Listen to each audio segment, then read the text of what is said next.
Okey, sekarang kita nak cerita pasal perbezaan antara raket isometrik dengan compact head. Okey, untuk raket isometrik ni raket ni ramai yang guna lah. Pro ke beginner pun boleh guna raket ni. Ramai yang guna lah. Sebab C-spot dia luas. So kalau pukul macam mana pun bola boleh pergi.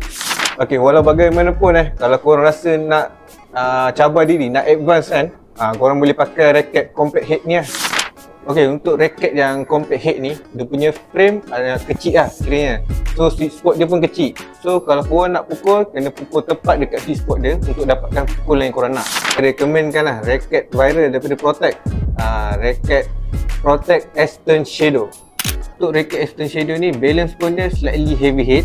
Material yang digunakan adalah 30T Japanese Toray HM Graphite, Strap 4U.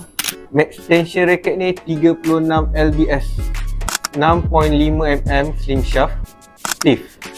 Protect banyak keluarkan raket yang compact head, tapi yang satu ni dia special sikit sebab 4cc dia ada special grommet. Dapatkan raket Protect Eastern Shadow sekarang.